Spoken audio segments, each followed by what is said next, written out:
Kakinada rural MLA పంతం నానాజీపై YCP నాయకులు తిమ్మాపురం సర్పంచ్ బెజవాడ సత్యనారాయణ, తెలంగాణకు చెందిన కారుమూరి వెంకట్రెడ్డి, చిక్కాల దుర్గాప్రసాద్ తదితరులు చేసిన విమర్శలు రాజకీయ హద్దులు దాటాయని పలువురు జనసేన పార్టీ నాయకులు తీవ్రంగా ఖండించారు.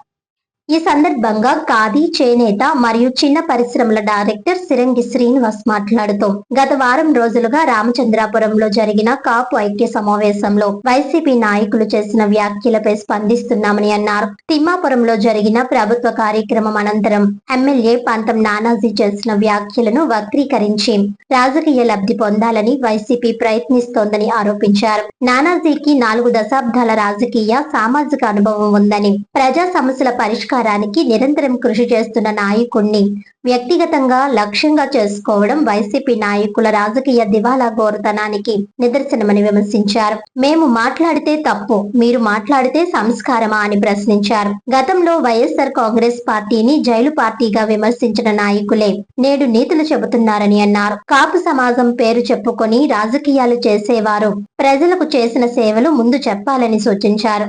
ఇళ్ల పట్టాల పంపిణీ నుంచి గ్రామాల అభివృద్ధి వరకు జరిగిన అంశాలపై బహిరంగ చర్చకు సిద్ధమని సవాల్ విసిరారు. SC Madiga corporation director Valluri Raja, Janasena party మండల అధ్యక్షుడు Govind, market committee chairman Mudragada Ramesh, Kakinada మండల జనసేన అధ్యక్షుడు బండారు మురళీలు మాట్లాడుతూ దళితుల సంక్షేమాన్ని విస్మరించి రాజకీయ ప్రయోజనాల కోసం మాత్రమే వైసీపీ పనిచేసిందని ఆరోపించారు. అంబేద్కర్ విదేశీ విద్య వంటి పథకాల పేర్లు మార్చి ప్రచారం చేసుకోవడం తప్ప దళితుల అభ్యున్నతికి వైసీపీ ప్రభుత్వం పెద్దగా చేసిందేమీ లేదన్నారు. కూటమి ప్రభుత్వం దళితులు, బీసీలు, బలహీన వర్గాలకు సమాన అవకాశాలు కల్పిస్తూ ముందుకు సాగుతోందని చెప్పారు. కాపు సమాజం కోసం వైసీపీ ఏనాడు ప్రత్యేక కార్యక్రమాలు నిర్వహించలేదని, ఇప్పుడు కాపులను అడ్డు పెట్టుకుని రాజకీయాలు చేస్తుందని విమర్శించారు. ఎస్సీ, బీసీ వర్గాలకు ఉన్నత పదవులు ఇచ్చి గౌరవించిన పార్టీ జనసేన అని అన్నారు. రామచంద్రాపురంలో నిర్వహించిన సమావేశంలో జనసేన అధినేతపై చేసిన వ్యాఖ్యలను పార్టీ కార్యకర్తలు, అభిమానులు తీవ్రంగా పరిగణిస్తున్నారని హెచ్చరించారు. జనసేన పార్టీ రూరల్ మండల ఉపాధ్యక్షుడు అద్దంకి వీరబాబు మాట్లాడుతూ కాపు సమాజం కోసం నిజంగా పనిచేయాలనుకునేవారు రాజకీయ జెండాలు పక్కన పెట్టి ప్రజలతో కలిసి రావాలని, వైసీపీ జెండా కప్పుకుని కాపుల కోసం పోరాడుతున్నామనే మాటలను ప్రజలు నమ్మే పరిస్థితి లేదన్నారు. వైసీపీ నాయకులు వ్యక్తిగత విమర్శలు మానుకొని ప్రజా సమస్యలు, అభివృద్ధి అంశాలపై చర్చకు రావాలని జనసేన నాయకులు సూచించారు. ఎమ్మెల్యే పంతం నానాజీపై చేసిన అనుచిత వ్యాఖ్యలను వెంటనే ఉపసంహరించుకుని ప్రజలకు క్షమాపణ చెప్పాలని డిమాండ్ చేశారు.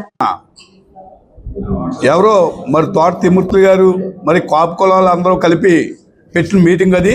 కానీ కాపులకి వైసీపీ పార్టీ ఎప్పుడైనా ఏ కార్యక్రమం కానీ, కాపు అభివృద్ధి కార్యక్రమాలు కానీ ఎవరైనా చేశారని మీ నాయకులు ముద్రగడ పద్మనాభం గారు కానీ, మరి బొత్స సత్యనారాయణ గారు కానీ ఎవరైనా సరే కాపు కులానికి ఏమైనా అభివృద్ధి కానీ, సంక్షేమ పథకాలు కానీ మీ వైసీపీ పార్టీలో ఎప్పుడైనా తెచ్చారని చెప్పండి, మేము నిజంగా ఒప్పుకుంటాం. కాపు కులం అంటే ఒక కాపుకే ఒక కాపు కులం కాదు పవన్ కళ్యాణ్ గారు అంటే ఒక ఓసీ, ఓ బీసీ, ఎస్సీ అందరు కలిపి వచ్చిన పార్టీ మా జనసేన పార్టీ. అటువంటి పార్టీ పవన్ కళ్యాణ్ గారు అభివృద్ధిలో #1 స్థానంలో, మన ప్రపంచంలోనే #1 స్థానంలో సంపాదించుకున్న ఏకైక నాయకుడు ఎవరైనా ఉన్నారంటే అది పవన్ కళ్యాణ్ గారు. అటువంటి కార్యక్రమంలో ఈరోజు కాకినాడ రూరల్ నియోజకవర్గంలో మరి గత 2 సంవత్సరాలు అభివృద్ధి కార్యక్రమానికి మీ కురసాల కన్నబాబు గారు 10 సంవత్సరాలు చేశారు. ఎక్కడైనా సరే, ఏ రోడ్డు అయినా సరే ఎక్కడైనా చేశారని చూపెట్టమంటారు, మేము చూస్తాం. కానీ ఈరోజు 1110 కోట్లు తెచ్చిన ఘనత మా ప్రియతమ నాయకులు గవర్నర్ శ్రీ పంతం నానాజీ గారు. అటువంటి నాయకుడి కోసం ఎవరన్నా సరే ఏదన్నా మాట్లాడితే తోలు తీస్తామని ఈ సభాముఖంగా తెలియజేసుకుంటూ జై జనసేన. నమస్కారం అండి. ఒరే బాబు ఆర్పికి రెడ్డి అలియాస్ వెంకటరెడ్డి, ఆ నాడు మరి మీరు 101 మంది ఎమ్మెల్యేలు కూడా మీ జగన్తో సహా ఆ యూఎంఎల్ తోటే నగ్గారా మీరు. కానీ మేము అలా నగ్గలేదు. ప్రజల యొక్క ఓట్లతో నగ్గాం మేము, ప్రజల యొక్క అభిమానంతో నగ్గాం మేము. ఆనాడు మీరు అలా నగ్గారంటే ఈరోజు ఇలా వాగుతున్నారు. మరి చంద్రశేఖర్ రెడ్డి గారు పవన్ కళ్యాణ్ గారిని, చంద్రబాబు నాయుడు గారిని లగాంతో మాట్లాడుతున్నప్పుడు అయ్యో మీకు శుభాస్తాలా, మీరు మాట్లాడితే మా నాయకుడు మాట్లాడితే మీకు అది బాధ కలిగిస్తుందా? సిగ్గుండాల మాట మాట్లాడడానికి. మీరు మాట్లాడితేనేమో శుభాస్తాలు, మీరు మాట్లాడితేనేమో మీకు బాధ కలిగిస్తుంది. మరి ఎవడన్నా జగన్ అపాయింట్మెంట్ ఇచ్చాడా నీకు? అసలు నువ్వు చిల్లన్నా కొడుకు లైవ్ డిబేట్లో టీవీ డిబేట్లో డబ్బుల కోసం వెళ్ళి వాళ్ళ మీద వీళ్ళ మీద మా నాయకుల మీద విమర్శలు చేస్తావు. మా ఎమ్మెల్యే మా పంత నాన్నగారి గురించి మాట్లాడే హక్కు నీకు 1% కూడా లేదు. నిన్నటి రోజున కాకినాడ రూరల్ శాసనసభ్యులు గౌరవనీయులు శ్రీ పంతో నానాజీ గారు తిమ్మాపురం గ్రామంలో ఒక విలేకరుల సమావేశం ఏర్పాటు చేసి జగన్మోహన్ రెడ్డి గారి కోసం మాట్లాడారు. చివరిలో అభివృద్ధి సంక్షేమంతో పాటు ప్రతీకారం కూడా ఉంటుందని చెప్పి ఆయన ఒక్క మాట అనగానే ఈ రోజున కాకినాడ రూరల్ వైసీపీ మాజీ నాయకులందరూ కూడా మైకులు పట్టుకుని రెడీగా ఉన్నారు. ఆయన ఈ 2 సంవత్సరాల కాలంలో మీకోసం ఒక్క క్షణం కూడా ఆలోచించలేదు. ప్రజలకి అభివృద్ధి ఏ విధంగా చేయాలి, మౌలిక సదుపాయాలు ఏ విధంగా వాళ్ళకి నెరవేర్చాలని దాని మీద మాత్రమే పనిచేశారు. కడప నుంచి కాకినాడ వెళ్ళే మెయిన్ రోడ్డు కూడా ఎంత దారుణంగా ఉండేది. 40 నిమిషాలు పట్టింది మేము కాకినాడ రావాలంటే కారులో. నడకుదురు గ్రామంలో ఒక మహిళ పడి చనిపోతే ఆ రోడ్డు పట్టించుకునే దుస్థితి మీ వైసీపీ నాయకులు ఎవరికైనా ఆ రోజు ఉందా అని చెప్పి నేను ప్రశ్నిస్తూ ఉన్నాను. అప్పుడు ఆ మహిళ చనిపోయిన మరుక్షణం ఎమ్మెల్యే గారు అక్కడ రోడ్లు గొంతులు పూడ్చడం జరిగింది. అలాంటి నాయకుడు ప్రభుత్వంలో లేనప్పుడే అంత మంచి చేశారు.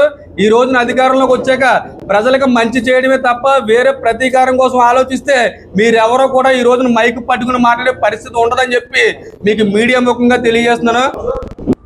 నిన్న రోజున మా పంతో నానాజీ గారు తిమ్మాపురం ప్రజ్ఞా కళ్యాణ మండపంలో 2 సంవత్సరాలు పూర్తయిన సందర్భంగా మా కూటమి ప్రభుత్వ ఆధ్వర్యంలో కార్యక్రమం పెట్టుకోవడం జరిగింది. ప్రజలందరూ పిలిచి ప్రజలకు ఏం జరిగింది, ప్రజలకు మేము ఏం చేసామని చెప్పి ప్రజలే స్వచ్ఛందంగా వచ్చి ఏమేం చేశారో చెప్తూ జరిగింది.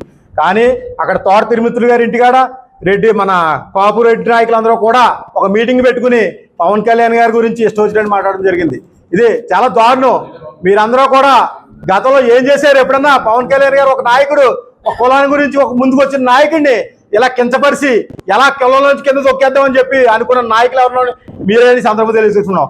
అలాగే కన్నబాబు గారు మాట్లాడుతున్నారండి. మా కురసాల కన్నబాబు గారు ఆయన మంత్రిగా ఉండి వ్యవసాయ శాఖ మంత్రిగా ఉండి ఆయన ఎంత అవినీతి చేశారో మా అందరికీ కూడా తెలుసు. నేను కూడా పిఆర్పి టైంలో ఆయన వెనకాల తిరిగాను. పవన్ కళ్యాణ్, చంద్రబాబు నాయుడు గారు, మన చిరంజీవి గారు సీట్ ఇవ్వగానే మేమందరం కూడా ఆయనకి సపోర్ట్ చేసి ఆయన కష్టపడి నగ్గించుకుని తిరిగి ఒక 20 రోజులు కష్టపడి తిరిగి ఆయన నగ్గించుకోవడం జరిగింది. అప్పటి నుంచి కూడా ఆయన చూస్తాం. అప్పుడు ఎలా వచ్చారు? ఆయన ఒక బండి మీద వచ్చి ఆయన జీవనం ఇక్కడ పోటీ చేసి నగ్గిన వ్యక్తి ఇప్పుడు ఎంత సంపాదించారు అంటే ఎంత అవినీతి చేశారు? మీరు మీ సోదరుడు కలిపి ఎంత అభివృద్ధి చేశారు మాకు అందరూ తెలీదా? 10 సంవత్సరాలు మీరు ఏం అభివృద్ధి చేశారు? మేము 2 సంవత్సరాలు ఏం అభివృద్ధి చేసామో పంత నానాజీ గారు ఏం అభివృద్ధి చేసామో మీరు చెప్పడానికి రెడీగా ఉన్నాం. రండి, మీరు అందరూ కూడా డిబేట్లో కూర్చుంటారు, ఎక్కడ కూర్చుంటారో మేము రెడీ. గతంలో మీరు సూర్యారావుపేట పట్టాలు ఇచ్చి ఆ పట్టాలు నకిలీ పట్టాలు ఇచ్చి కూల్ చేసిన వ్యక్తులు మీరు కదా. అలా మాట్లాడుకునే పోతే చాలా ఉన్నాయి మేము డెబిట్లో. మీకు నా పేరు వల్లూరు రాజా, నేను ఆంధ్రప్రదేశ్ మాజీ కార్పొరేషన్ డైరెక్టర్ని.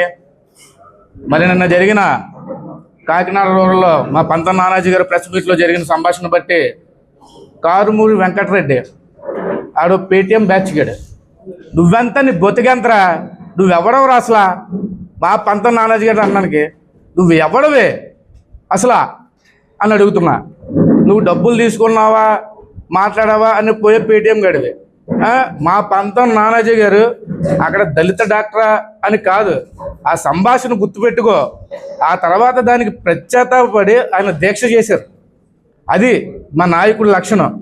అంతేగాని నోటుకు వచ్చినట్టు ఎదవాడు వాడు మానే. అదొకటి. మీ జగన్ ప్రభుత్వంలో మా డాక్టర్, మా దళిత సోదరుడైన డాక్టర్ని మీకు అనుగుణంగా మార్చుకుని ఆయనకి ఆయన ఆత్మహత్య చేసుకున్నది జగన్ ప్రభుత్వంలోనే జరిగింది. అదేవిధంగా అనంతబాబు ఎమ్మెల్సీ అదేదో ప్రపంచ యుద్ధం నెగ్గేసినట్టు మా దళిత సోదరుని చంపేసి ఒక గిఫ్ట్ బ్యాక్ చేసి వస్తే జైలు నుంచి వచ్చిన వాడికి ఓ పూలమాలలో దాంట్లో ఈ వైసీపీ నాయకులు అందరూ. మరి ఏమన్నా ప్రపంచ యుద్ధం ఏమైనా గెలిచి వచ్చాడా? మా దళితులను అన్యాయం చేసిన పార్టీ ఏమంటే జగన్మోహన్ రెడ్డి వైఎస్ఆర్సీపీ పార్టీయే. ఎందుకంటే మా 27 పథకాలు తొలగించాడు. అంబేద్కర్ విద్యా విధానాన్ని జగన్ విద్యా విధానంగా మార్చుకున్నాడు. తరతరాల నుంచి వస్తున్నది. అక్రమాలు అన్యాయాలు చేసిన పార్టీ ఎవరంటే వైసీపీ పార్టీయే. దళితుల్ని చాలా అవమానించి ఈరోజు ఎంతో ఇదిగా చూసిన పార్టీ వైసీపీ పార్టీ. ఈరోజు మమ్మల్ని ముందు పెట్టి అన్ని రంగాల్లో కూడా సమాన అవకాశాలు కల్పిస్తున్న పార్టీ ఏమనంటే అది జనసేన పార్టీ. నేను ఎక్కడో మూల జెండా పట్టుకుని ఉన్న ఊరిని ఈరోజు నా కష్టాన్ని గుర్తించి పంతం నానాజీ గారు ఈరోజు మాజీ కార్పొరేషన్ డైరెక్టర్గా నన్ను ఎంపిక చేసి మా జనసేన అధినేత పవన్ కళ్యాణ్ గారు నన్ను మాజీ కార్పొరేషన్ డైరెక్టర్గా నిలబెట్టారు. అదేవిధంగా ఎన్నో సంక్షేమ కార్యక్రమాలు మా పంతం నానాజీ గారు చేశారు. మీరు 2 సంవత్సరాల కాలంలో ఎన్నో అభివృద్ధి కార్యాలు చేశారు. పల్లెకి పేటకి ఎస్సీ పేట కాడి నుంచి బీసీ పేట వరకు వచ్చి మీరు చెక్ చేసుకోవాల్సిందే సభాముఖంగా తెలియజేసుకుంటున్నా. అంతేగాని నోరు ఉందని చెప్పేసి అవాకులు చవాకులు పలితే తగ్గేదే లేదని చెప్పేసి చెప్తున్నా. ఎందుకంటే ఈరోజు అందరికీ, అన్ని వర్గాల వారికి, అన్ని మతాల వారికి కూడా సమాన అవకాశాలు కల్పిస్తున్న పార్టీ ఎన్డీఏ కూటమి పార్టీ మాత్రమే. మా దళితులకి అన్ని రంగాల్లో కూడా ముందస్తు అవకాశాలు కల్పిస్తుంది. మరి అదేవిధంగా మా నాయకులను కానీ మా కార్యకర్తలు కానీ ఎవరైనా ఏమన్నా అంటే తగ్గేదే లేదని సభాముఖం తెలియజేసుకుంటున్నా. ఎందుకంటే మీ వైసీపీ ప్రభుత్వంలో దళితుల మీద చేసే దాడులకి ఈరోజు మేము సమాధానం చెప్తాం. నమస్కారం, నా పేరు Saranga Srinivasarao, Khadi board village state director, Janasena party ఉమ్మడి తూర్పుగోదావరి జిల్లా ప్రధాన కార్యదర్శి. రాష్ట్రంలో వారం రోజుల నుంచి జరుగుతున్న పరిణామాలు దృష్ట్యా నిన్న రామచంద్రపురంలో, వెంకటాపురంలో వైఎస్ఆర్సిపి కాపు నాయకులు ఆత్మీయ కలయిక అని సమావేశం పెట్టుకున్నారు. అక్కడే కాపుల్ని విడదీసినట్టుగా వైసీపీ వాళ్ళు, అంటే వైసీపీ కాపు నాయకులను ఆత్మీయ కలయికని పెట్టాలని వైసీపీ కాపు నాయకులను పెట్టి అక్కడే విడదీసిన వాళ్ళు ఎవరో ప్రజలే తెలుసుకోవాలి. దాన్ని దృష్ట్యా నిన్న తిమ్మాపురంని శ్రీ పంతం నానాజీ గారు, కాకినాడ రూరల్ ఎమ్మెల్యే గారు, పంతం నానాజీ గారు, మా రూరల్ ఎమ్మెల్యే గారు వాళ్ళని ఉద్దేశించి ప్రెస్ మీట్ పెట్టడం జరిగింది. ఆ ప్రెస్ మీట్ని ఉద్దేశించి ఒక వెంకటరెడ్డి అనే రెడ్డి మాట్లాడుతున్నాడు. ఆ వెంకటరెడ్డి అనే వ్యక్తి హైదరాబాదులో పోలీసులు అరెస్ట్ చేయడానికి వచ్చినప్పుడు నువ్వు ఆర్పిక్ తాగి బాత్రూమ్ కడిగే ఆర్పిక్ తాగి యాక్టింగ్ చేసి పోలీసు వాళ్ళు అరెస్ట్ చేయడానికి వస్తే, అదే అక్కడ అందరూ ఆర్పిక్ రెడ్డి గారు అని పిలుస్తారు. జగన్ రెడ్డి గారు ఆఫీస్లో ఆర్పిక్ రెడ్డి గారు నిన్ను చూడటానికి అక్కడ దళితులు హత్య చేసి పాల్గొన్న వ్యక్తివి నువ్వు. దళిత నాయకులు హత్య చేసిన పాల్గొన్న వ్యక్తుల్లోనూ నువ్వు ఆర్పిక్ రెడ్డి. జగన్మోహన్ రెడ్డి నీకు ఎప్పుడు అపాయింట్మెంట్ కూడా ఎప్పుడు ఇవ్వడం. ఎందుకంటే నువ్వు ఆర్పిక్ రెడ్డి దళితుల్ని హత్య చేసిన వ్యక్తి. అటువంటి వ్యక్తి కూడా మా నానాజీ గారిని విమర్శించే స్థాయి నీకు. ఓకే, ఎస్, పేటీఎం బ్యాచ్ గాడు కాబట్టి నీ బతికెంత నువ్వే ఆలోచించుకో. ఓ ఆర్పిక్ రెడ్డి విను, నీ బతికెంతో నువ్వెంతో నీ నాయకుడే చెప్పి నీకు అపాయింట్మెంట్ కూడా ఇవ్వడు. ఆర్పిక్ రెడ్డి బాత్రూమ్ కడిగే ఆర్పిక్ రెడ్డి నీ బతికెంతో నువ్వు చేసుకో. నీకు మా నాయకుడిని విమర్శించే స్థాయి నీది కాదు. మా నాయకుడు పంతం నానాజీ గారి ఫ్యామిలీ ఏంటో అండ్ బ్యాక్గ్రౌండ్ ఏంటో మీకు తెలియజేస్తున్నాను. 40 సంవత్సరాలు సుదీర్ఘకాలంలో 40 సంవత్సరాల్లో రాజకీయంలో అనుభవం ఉన్న ఫ్యామిలీ. పంత పద్మనాభం గారి కాడి నుంచి ఆ ఫ్యామిలీ రాజకీయాల్లో సుదీర్ఘ రాజకీయ నాయకులు. ఏ కార్యకర్త అయినా ఏ నాయకుడైనా వచ్చి గుమ్మంగడ ఇలాగా నా పలానా సమస్య ఉన్నదని చెప్తే ఇమీడియట్లీగా స్పందించే నాయకుడు ఎవరైనా ఉన్నారంటే మా పంతం నానాజీ గారు. అది నువ్వు తెలుసుకో. పంతో నానాజీ గారిని స్థాయి మాట్లాడే స్థాయి నీది కాదు. అలాగే నువ్వు నానాజీ గారు పదే పదే నానాజీ గారు డాక్టర్ గారిని కొట్టారు అంటారు, దళిత డాక్టర్. ఒకసారి మీ పబ్లిక్గా ఛాలెంజ్ చేస్తున్నాం, ఆ వీడియో క్లిప్పింగ్ చూడండి. నానాజీ గారు ఎక్కడ కొట్టలేదు.